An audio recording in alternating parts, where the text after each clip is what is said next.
Are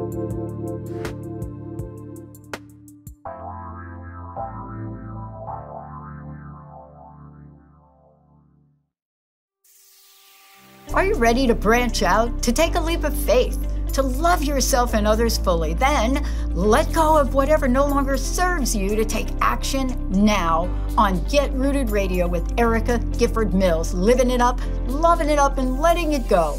Erica will energize and excite you to power up your passionate dream that sets your soul on fire.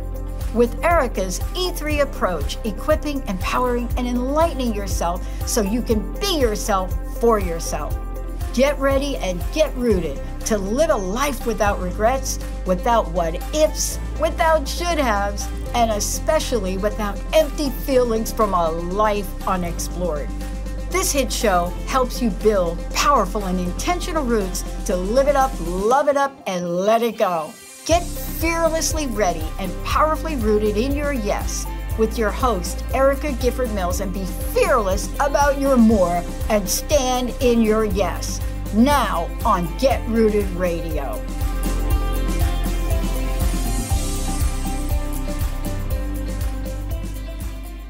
Welcome, everyone. I am Erica Gifford Mills, and you are listening to Get Rooted Radio, living it up, loving it up, letting it go, right here on Transformation Talk Radio. A big shout out to my new producer, Edvin. Hey, Edvin, how was your weekend? Pretty good. I had some fun and came back on Monday excited to work with you. So here we are. Well, see, thank you. That is so sweet.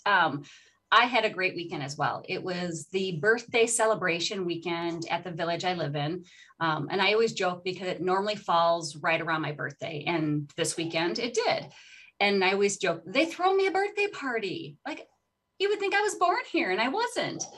But my birthday had me thinking of my parents, both of them whom have passed. And I've had so many fond memories. And I think it's because of our family and the way that I was raised. I am the youngest. I have 7 older sisters and 1 older brother. And many of us were tomboys. I mean, we were in the dirt, climbing the trees with my dad, running around, knocking each other over, hitting each other, and all sorts of things. My mom would constantly say, be a lady.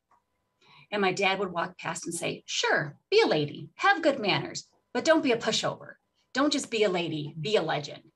And that always stuck with me, right? And he always told us we could do anything we wanted to be and don't fall under the old adage of children should be seen, not heard. And that's what really brings me to our guest. And I met her a couple of weeks ago during a women's conference, and it was my pleasure to meet her. And I want to tell you a little bit about her, and then we're going to just jump right in because her presentation during the conference was enlightening and enlifting, and I think it's something that you listeners are going to want to hear. So Cara Tuttle Bell has served as a director of the Project Safe Center since its founding in 2014. Cara previously served as the Associate Director for Student Accountability, Community Standards, and Academic Integrity at Vanderbilt University, and as a Director of Programs for the Women's Center at Northwestern University. Cara holds a JD from Vanderbilt University Law School, a Master's of Art in Women's and Gender Studies from the University of Louisville, and her Bachelor of Science in Political Science from Ball State University. Cara serves as a senior lecturer in College of Arts and Science within the Department for Gender and Sexuality Studies, for which she regularly teaches a seminar on gender and violence. She is a frequent speaker and occasional author, and she has just released her first book, Drowning in Timidity, Women, Politeness, and the Power of Assertive Living. So please welcome Cara Tuttle Bell. Thank you so much, Cara, for being here with me today. Thank you. I'm very excited to be here with you. So tell listeners how you got into this important line of work. What drove you to write this book and drives you each and every day? Well, growing up, I was a tomboy, so I appreciate, that reminder. And then something happens to many of us, not all of us, but where we do learn to maybe rein it in a bit, become more ladylike. And certainly as I've been in the professional workspace, I try to be polite and professional in all settings.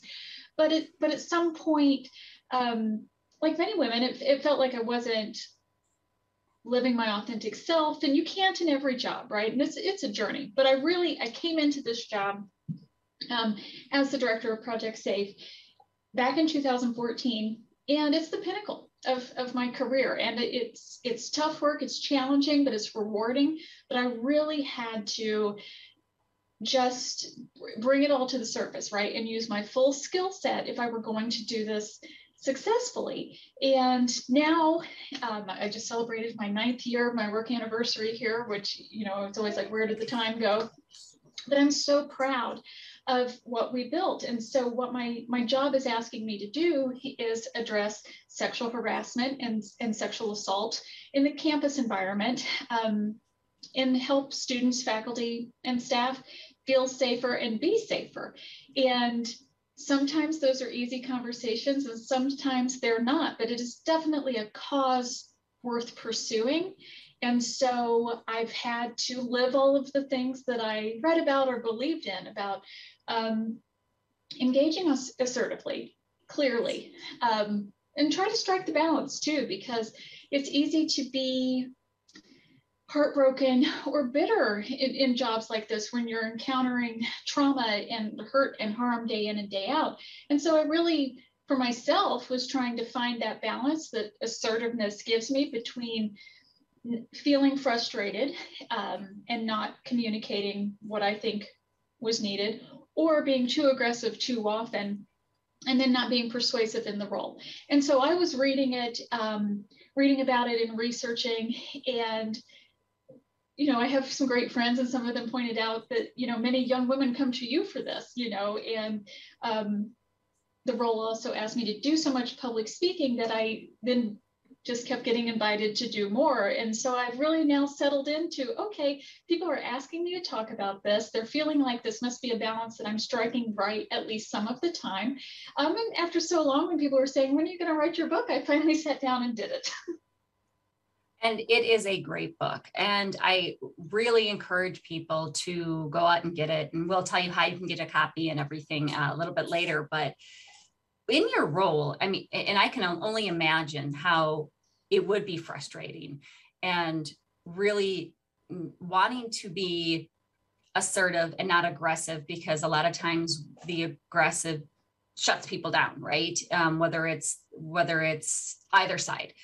And so how in that role, right? When you have people and you're trying to have a conversation, which those are tough conversations. I think a lot of the conversations that we are having now are tough. They're long overdue. They're very much needed. But how does it get into the seen and not heard in the very early parts of our lives? Is it about the way we raise our children, especially girls, and how we raise boys to treat them, and vice versa? How does that all come into play? I think it still very much does. I'm a Gen Xer. I'm in my 40s, and there are a lot of gains that we benefited from. There are a lot of things that seem like we've addressed it, and you can see spaces where there's equality and equity, but I also see plenty of spaces where there's work left to do. And so we might not use the same phrases anymore. So when I talk to college students, no one is telling them things like men are the gas and women are the brakes. But that's definitely something I heard my grandmother say. But I'll tell you, they're bringing some of the same ideas in, even though they've learned to talk about them in less gendered ways, right? So the behaviors haven't changed as much as our idea to espouse equality and progress, maybe a little bit more than we actually have. So I continue to see it. And when I was an adolescent and when I was a young law student, I thought we were past it, and I was like, I'm going to be bold and I'm going to be successful, and we've accomplished all of these things. But then you get in your first few jobs and it's very traditional. And with the college students now, I help them think about, like, who is hiring you? Who are you working for? And so you see that change is really incremental, and that we're carrying a lot of ideas from our parents' generation and how we were raised into, whether it's the educational environment or in the workplace, that seems so rooted in this.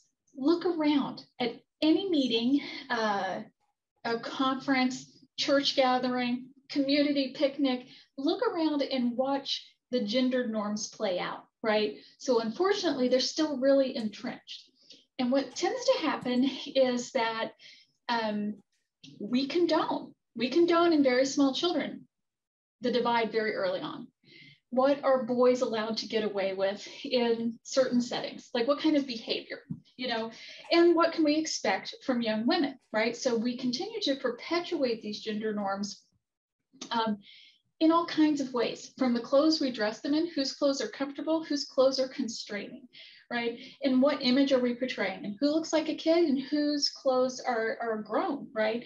Or even getting sexy at such an early age. And so we do teach women to be pleasant and polite, and to take care of things and to take care of others, and to either smile. The smile. Oh my gosh, smiling. And it still happens. If I go through airport security, someone will always, and it's a nice older gentleman usually who's like, smile. And I know they, you know, don't mean anything by it, but we're still reinforcing it over and over from women, you know, our age and older to children as young as 2, 4, and 5. Right. And I think that is important. I mean, I'm guilty of it when, if somebody called me, oh, sweetheart, I'd be like, I beg your pardon. But if it's an older gentleman who is, you know, of that generation, I kind of let it go, right? Because I'm like, okay, you know, I know he's not being condescending. At least I hope he's not being condescending. But you know, if somebody said that to me in the workplace, or you know, out in public, and I probably wouldn't be assertive. I'd probably be aggressive. Well, right. Sometimes we are. It's about finding that balance, right? You do have to choose your battles. Right, right. So, well, we're going to take a quick break, because I think it does start at an early age, and watching how we're doing it, even through our actions, inactions, our words, how you're dressing your kids, how you're showing up for them, and how you having them show up for themselves. But we're going to take a quick break. And when we come back, we're going to talk about embracing assertiveness. But before we do, Cara, tell listeners, how can they learn more about you, and get a copy of your new book? Thank you. So you can find as much information as you want to know about me at caratuttlebell.com or at drowningintimidity.com. Drowning in Timidity is the title of the book, and you can purchase it directly right from the website. Wonderful. And that's all online. So listeners, if you didn't catch it or wondering about the spelling, all that information is right on the Transformation Talk Radio, Get Rooted Radio page. So please go out and take a look at that.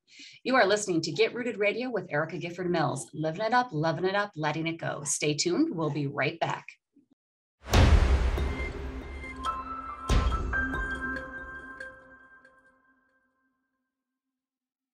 Welcome back to Get Rooted Radio with Erica Gifford Mills. Living it up, loving it up, letting it go. If you missed any portion of today's episode, you can catch it on getrootedradio.com. That's getrootedradio.com. Don't forget to subscribe online to receive the latest news, events, and specials, especially those words of encouragement. Go to getrootedradio.com. Welcome back to my guest, Cara Tuttle Bell. Thanks for being with us today, Cara. Thank you. I'm happy to be here. So during our last segment, we talked about how we raise our children, especially girls, really has a major impact to future actions.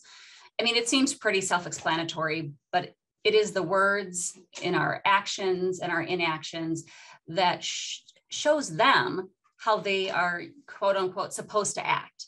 And I think when we start opening that up to, there is no necessarily one way to act, we will see many changes. So how do we start truly teaching assertiveness and embracing it?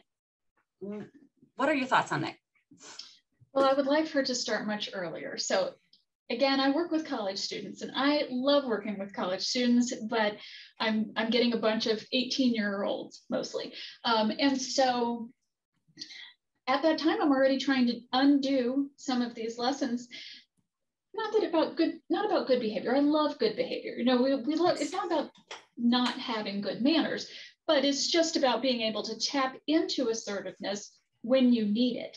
And so we've clearly gone too far, because I regularly hear from student after student, that they don't know how to articulate their boundaries. So, I think it can start as early as kindergarten, if not sooner. And you're not going to have the same conversation with them about assertiveness and passive aggressiveness. You're not going to use these words with them, but you're going to talk to them about boundaries, and they're entitled to safety and fairness and taking turns and contributing, right, to whatever the work is or whatever the task is.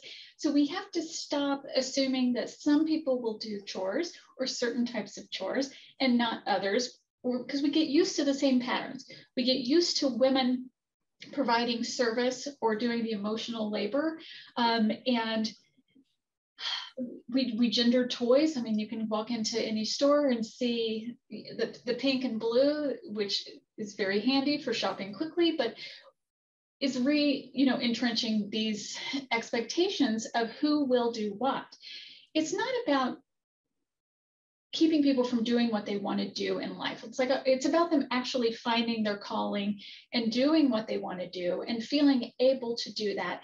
And also about being treated well and establishing those rules and boundaries and expectations for yourself that you can measure against, right? So we're developing some warning signs of getting into unhealthy relationships.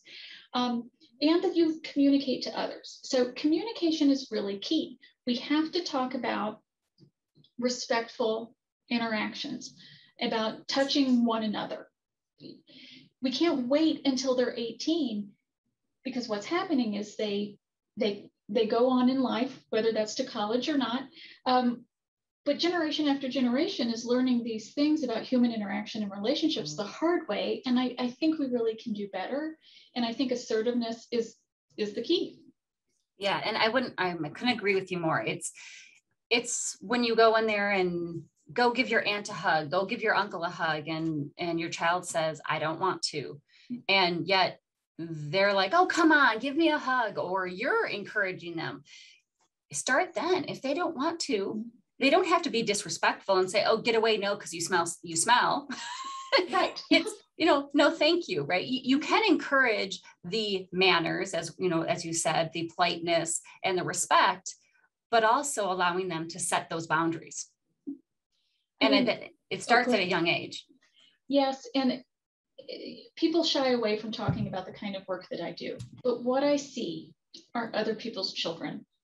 Right? Who our traffic is in our center is other people's children. And they're telling us things that they tell us they haven't told their parents. And it is about people who made them uncomfortable when they were young, family members who didn't respect their boundaries in some way. So those hugs, even that seems harmless in the moment, those hugs can be really heavy experiences that the child carries on. And so a lot of what we end up doing at centers like mine is not just responding to things that happened to them on Saturday night, but supporting them through acknowledging what happened to them in childhood. And a lot of it that we see, even though we try to help them feel better about it, is some self-blame. It's some victim self-blame about why didn't I say anything or fight back. And my question to them is, who has ever taught you to do this? Probably no one. Yes. And it is more than fighting, well, self-defense, of course. I mean, fighting back. And it seems like we teach that more often now, but what about with your words, right? And teaching that at a early age. We talk about stranger danger, but it's, as we all know, a lot of these events aren't from strangers. And it's how do you open those lines of communication and learn in advance on what we can say, what we need to say, and how do we start, right? And I think one of your points you had said is start small and just keep building on it. And as it gets age appropriate, add on to it, right? And keep going. And I think it's the conversation. We were talking at break, us and Edvin, about if we don't state our wants, needs, desires, how is anybody going to know? They're not in our head. So if we don't speak up, we do need to take responsibility for that. We've romanticized the notion of the partner who can read your mind, and that would be great. I mean, that would be wonderful. But isn't it lovely when we have someone in our life who wants to love us the way we want to be loved and meet our needs and wants? But I don't know how you get there without communicating it. So it's definitely work worth doing, even though it doesn't feel natural if you haven't practiced. And it takes practice, right? You need to continue. So as your kids are growing, you need to reinforce that. And then as you get older, as the one's child, right, you need to keep practicing it. I mean, there are times where you might have a new employer, you might have a new manager, and you're trying to be polite, be nice, and you don't want to disagree with them. And then it comes to a point where you just can't hold it in anymore. And you're like, yeah, no. And then, I should have been practicing this all along. Right. How can I go about and back and say that? And I think, do you have some examples where people can practice this? Sure. Similarly, a lot of women do seek out some assertiveness training or guides or quick tips when they want to negotiate their salary. And I'll help you do that. And there are great books on this. But it is like anything else, that if you're trying to cram the night before, you're not going to get the best result if you had been studying all along or practicing all along. And so it's hard. It's harder to start than it is to stop once you get going. Okay, it's harder to start. So you just are going to dip your toe in the water, and you're going to voice one thing today, one thing in the next 24 hours. And it can be a want, or it can be a need, but you can ask your partner, you can ask the clerk at the grocery store. It doesn't matter, but you're going to ask for something. So if, say, you go into the grocery store and you see that there is like this wonderful vegetable tray, and it will serve your purposes, but we're at the sell by date, you can actually ask if they can reduce the cost. It's low stakes. You're not going to lose anything. What kind of discount? You're going to get 10 cents. It's not about the vegetables and what you pay for the vegetables. For here, it is free assertiveness training practice. You're going to ask for something. Or next time you stay at a hotel or motel, right? You can ask for something. Some people ask for lots of things, right? But say you have maybe there's one robe in the room and the person with you would also like a robe. Pick up the phone, call the front desk, and ask for another robe. Do you need another robe? Not really, right? That's a nice perk sometimes that you're pleasantly surprised if that's in the room and you can just sit around and pretend you're at the spa. The point is, I want you to practice first with baby steps that are low to no stakes, right? Because we have to get the words out before we practice in a higher stakes setting. Everybody thinks they can just turn on really great salary negotiation skills, maybe once every 3 to 5 years. This is not the way to do it, right? Because you actually need to advocate for yourself at work, at home, daily, really daily. I think we forget that. We're just trying to survive sometimes, but daily practice is really the key, because then at night, I can go to bed knowing I did my best. I tried, not holding on to, I wish I'd said that, or I wish I'd done this. I know I tried. So strangely, assertiveness can give you a lot of peace. Oh, absolutely. I mean, if you don't ask, the answer is always no. Exactly. And I talked about that in one of the previous podcasts about, I said that to my son at an early age, and I was very glad I did until he kept using it on me.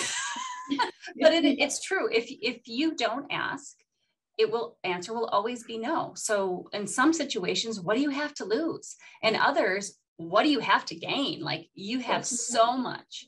Mm-hmm. And I think that is so, so, so important. So we're going to take a quick break. And when we come back, we're going to discuss collective assertiveness.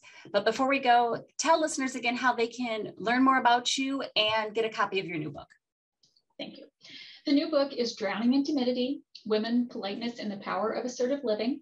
And you can buy the book direct from my website at drowningintimidity.com. Wonderful. Thank you so much. I am Erica Gifford Mills, and you are listening to Get Rooted Radio, living it up, loving it up, letting it go. Stay tuned. We'll be right back.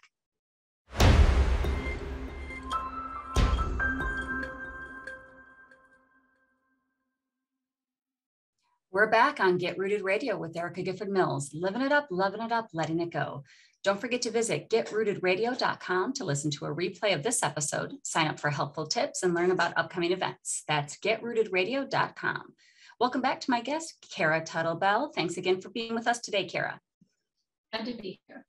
So I like to continue on with this example of the salary negotiations, because as you said in the last segment, in case you missed it, it was start small and ask for things that I don't say aren't important to you, but that there's no great loss in it, right? Ask for a discount if you see something at the grocery store. Ask for the robe when you're at the hotel for an extra one. Ask for things every day so that you can get used to that. And that's important because, as you said, you're not going to get what you want or get what you need if you never open your mouth. Right. So we want to build up to being strategic with it. And that feels daunting at first. So I like asking for unimportant things. I mean, that's the point, right? That you're trying to identify from people you don't know and don't have to see again. So it feels really low stakes. I think that's really key. And that's why when women have to negotiate their salary, it's always like, oh, deep breath and this like groaning. I'm like, oh, I know I need to do it. And I'm getting the message that I need to do it, but I don't feel ready to do it. And again, I would say to them, well, of course you're not. We're not teaching these skills. But what I found in researching for my book was that so many of the assertiveness manuals or workbooks that existed really just focused on the individual. And so what I was thinking that we needed, just living in a community, watching the world events play out over the past few years, is a sense of collective responsibility. And so that's where I'm hoping our understanding of assertiveness grows and really takes root. Yes. I mean, it's like the show, What Would You Do? Right? Mm-hmm. If something horrible or unjust was happening around you, are you going to just let it happen? Are you going to ignore it? Are you going to step up and say something? And in certain situations, you might have to let it go, right? Are you physically in danger yourself? Is it something that you're putting yourself or maybe somebody you're with in danger? Or do we have that collective responsibility, especially with so many things going on in today's society, to step up, to lift each other up? And I think that is a great aspect to look at it. We do have that. If we want the world to be better, then we need to do something. Right. We have to show up. We do a lot in sexual harassment and assault prevention around a training that's called Bystander Intervention training. But you can apply this to incivility, you can apply it to microaggressions of any type of discrimination. So I think it's really worth doing no matter what the cause is closest to your heart. But we've trained now several classes of high school and college students to engage in what is called bystander intervention. We want to shift from being a passive bystander seeing these things to an active bystander who's doing something about it. With always, though, the caveat that we want you to survey the scene and choose what's safe for you to do so. But I might need you to be a little bit brave or navigate discomfort. And that's where we were losing some people. So we were teaching bystander intervention techniques, and the techniques are easy by design. So lots of the people who were participating in these workshops and trainings were getting the concept, but what was missing? What's missing was the assertiveness of like putting it into action. So we can teach strategies, and there's, depending on the course, 3 to 5 Ds is what we call them. So you can confront a situation directly, you can create a distraction, you can delegate to someone better able or with more authority to respond, you can delay using any of those tactics or other tactics, and then sometimes just documenting is the best you can do. And now that we're carrying devices with us at all times, there are some good ways that change the world that we can use our capability to make photos and videos. And so we teach those strategies. And participant after participant is like, okay, easy enough. But when you come back and survey them and say, okay, did you do it? They say, oh, I wanted to, but I didn't feel ready. And so that's where in my work life, and in my just general goals of empowering women and uplifting women, I saw this overlap here of the missing piece, which is some assertiveness training. And we tend to think of it as something you either have or you don't. And I don't believe that. I think it can be learned, and I think it can be taught. Yes, absolutely. I mean, and it might not feel natural. You've got to get comfy being uncomfy to really grow in any aspect of your life. And this is one of them, is speaking up for yourself, for somebody else, so that we can take that responsibility. So I know there was something that we were talking about, and we wanted to make sure that we got into the discussion, was the limits of philanthropy.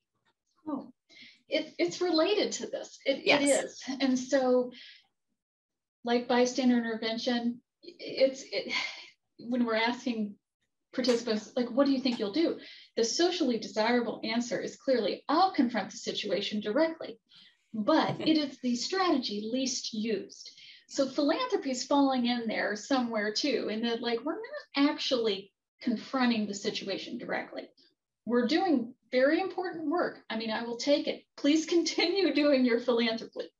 Please hear me, in that I'm not trying to criticize philanthropic endeavors.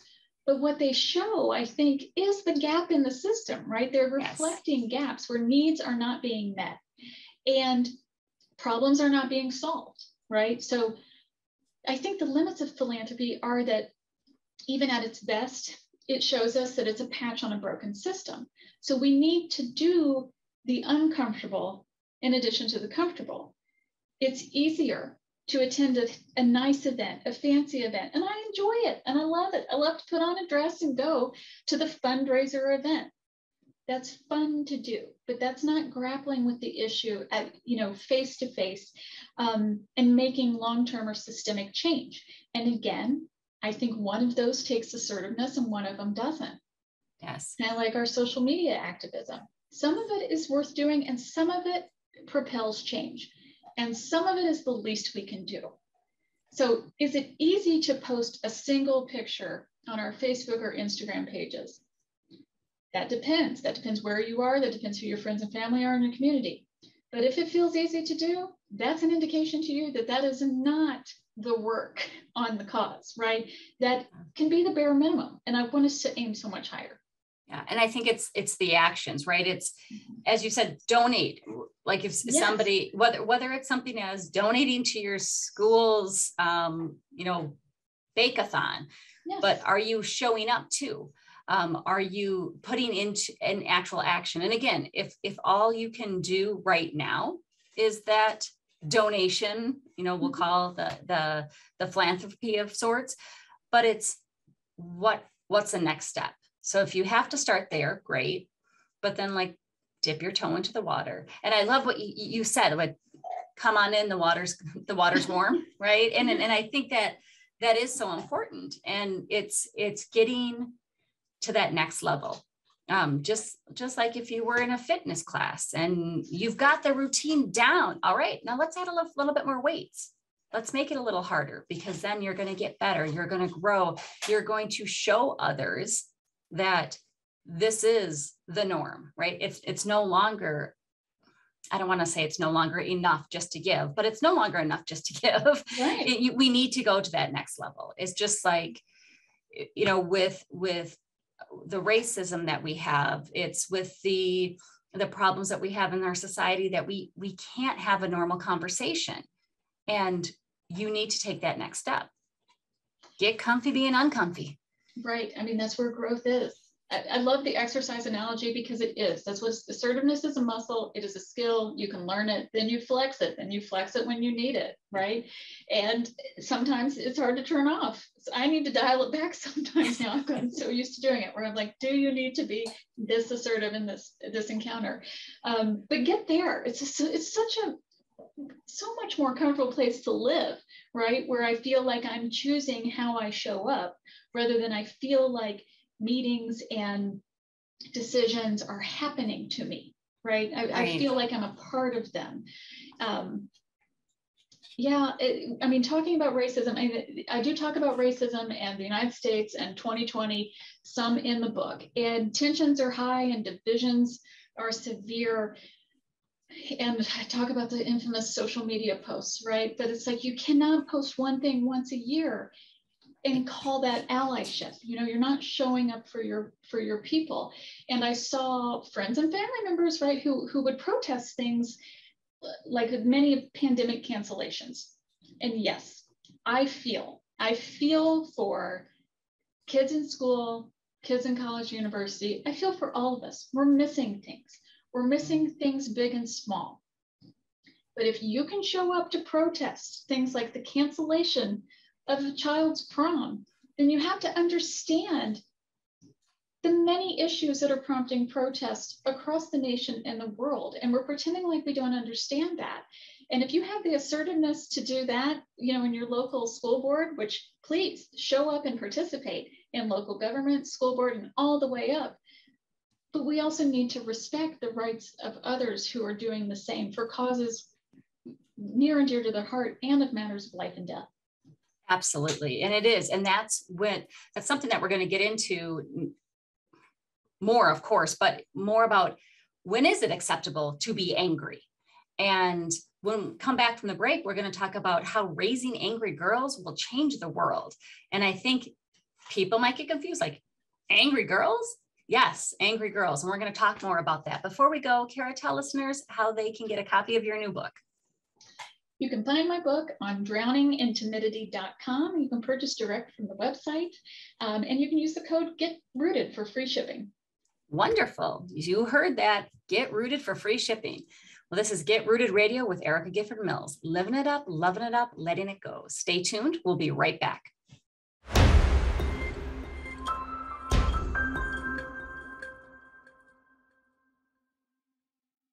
Welcome back to Get Rooted Radio with Erica Gifford Mills. Living it up, loving it up, letting it go. If you missed any of the information during the last segments, go to getrootedradio.com. That's getrootedradio.com to listen to the replay. Don't forget to subscribe, sign up for tips and special events and pricing for upcoming coaching sessions at getrootedradio.com. Welcome back to my guest, Cara Tuttle Bell. Thanks for being with us today, Cara. Tell folks how they can reach you. You can find me on caratuttlebell.com. or on various forms of social media at Cara Tuttle Bell. Wonderful. So before we went to break, I said we were going to talk about raising angry girls. And some listeners, you might be thinking, what? But explain what you mean, Cara. I mean it. I mean it wholeheartedly. Sometimes when I get up and speak, and you've seen me, I say, I'm pissed off on a regular basis. Now, that's not very ladylike language, and usually I'm dressed, hopefully, in a professional or ladylike fashion. And so sometimes that causes a little, pause in the audience, but I do it deliberately because I think my anger is justified. My anger is justified because I work day in and day out addressing sexual harassment and sexual violence. Look around. There are so many causes so worthy of righteous indignation, of justifiable anger. Also, please keep in mind that I'm working with some of your children, right? I'm working with the children of people my age and older and younger, and hundreds of college students now over time. And they're talking to me about what has happened to them. I talk to ambitious, outgoing, confident extroverts, and I talk to those who don't know who they are yet and feel uncomfortable navigating intimate encounters, but also just making friends, right? So we see all different types of humans, and they are not in touch with their anger, not on the whole, right? Very few of them are. I mean, I love to see it because if they're coming to see me for matters related to my work, often it means that someone has violated their boundaries or insulted them in some way. And it could be strangers, right? Yelling from their vehicle as they walk down the street. It could be friends and colleagues. It could be teachers. It could be pastors. We see all sorts of things. Their anger makes sense to me because no one should be treating them this way. And this holds true across any type of discrimination, whether it is gender-based or sexual harassment, racism, ableism, ethnocentrism. So it makes sense. But when people are not in touch with their anger, it tends to take them a while to acknowledge what has happened to them, connect with a resource, be able to share what has happened to them with friends and family, and figure out really how to cope with it, whether it is ongoing or a one-time event. And what I want to get to is a phase of work or a world in which fewer people are telling me I didn't know what to say and I didn't know what to do. I want the outrage. I want the entitlement to bodily autonomy and dignity and respect, right? I don't want us to have to work so hard to find it after these things have happened to us, right? Which is true for so many of us, right? There's so many women's workshops and conversations and conferences and in books on unlearning and undoing. There's so many of us who find us in very much needed and highly valued therapy and other types of treatment designed to teach us to get back in tune with our bodies. I want young girls to be angry and allowed to be angry so they can stay in tune with their bodies and that they can keep intact their boundaries. So well said. And I think that is, it's great that we have the tools to teach and to unlearn, but getting to a point where we don't need that because we're teaching it from the beginning, right? We're empowering the young girls to speak their minds, to, as you said, be outraged. There are times where it's necessary. It's just learning that, the balance between constantly being outraged and yes. and having that entitlement, because there are so many things we are absolutely entitled to, not to get to the point of, everybody owes me everything.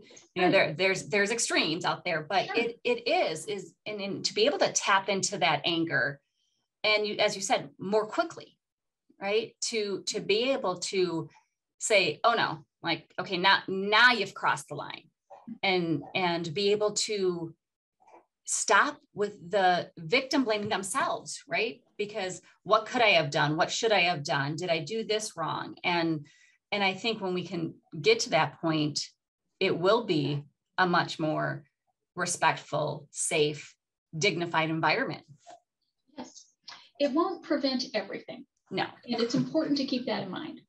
And, I don't want anyone to think that either of us are trying to assign some responsibility for what happened to the person who was targeted or harmed.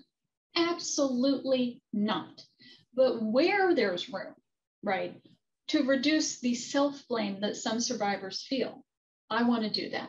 Where there's room to resist and set boundaries so that someone doesn't push them further, I want us to try to do that. And that's really the key, right? But we got to keep in mind that some of these harms will still occur, but I want to set better expectations and I want us to aim higher. And I want that feeling to be present, to be on the surface so that someone doesn't have to dig so deep to find their voice when they might need it most. Oh, absolutely. And I think to further your point is that it's hoping to get to that point, but there are bad people out there, right?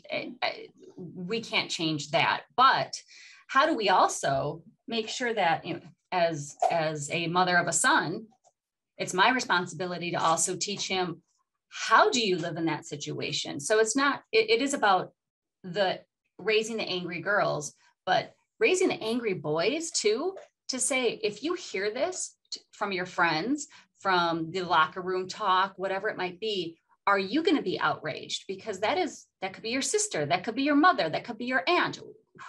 Are you allowing that conversation?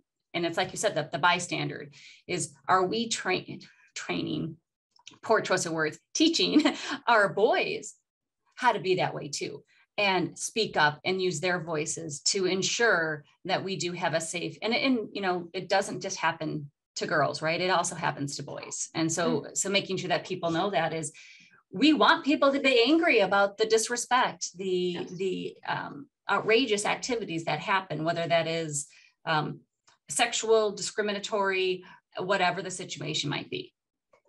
Absolutely. I mean, that's the key right there, right? That bystander role and that sense of collective responsibility. That's what's going to change things. I need the boys, the men, to be outraged. Be outraged on our behalf, and be outraged in what you tolerate from each other. Right. That is so much more effective, because I will go around, listen, I'll go anywhere I'm invited and give my talk on prevention. But what's so much more powerful is for young men to say to each other, oh no, you know, like that's not cool, or that we don't tolerate that here, or just no, man, or like, I think she's too drunk, whatever it is. Because I go home at the end of the day, I'm not living in a dorm, I'm not going to the parties, right? And we will do the work and we'll do all we can, but until we pick up this responsibility to care for each other and assert for one another, right, we're not going to get enduring change. We're not going to get systemic change. We're going to continue to see really high prevalence levels, regardless of the gender identity of the victim. Absolutely. So definitely be heard and seen. Mm-hmm. Speak your truth, raise the voice, and get angry. Get angry. Yes. Thank you, Cara, so much for joining me today. Why don't you tell folks one more time how they can reach you and how they can get a copy of your book? Thank you so much for having me.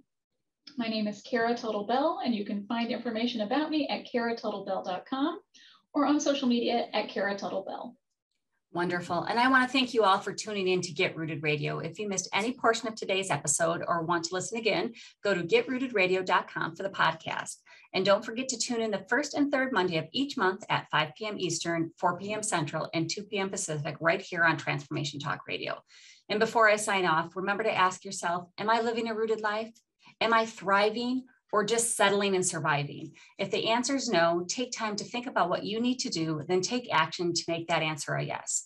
One way to take action is to set up your free Empower Hour call with me, no charge, no obligations. Go to getrootedradio.com to find out how I can help you take action. And if you're ready to live, love, and let go, join me for my 12-week group coaching series, The Rooted Life.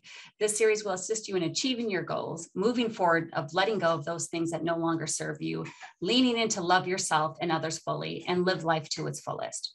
Go to getrootedradio.com to learn more about this 12-week series and to get that free Empower Hour.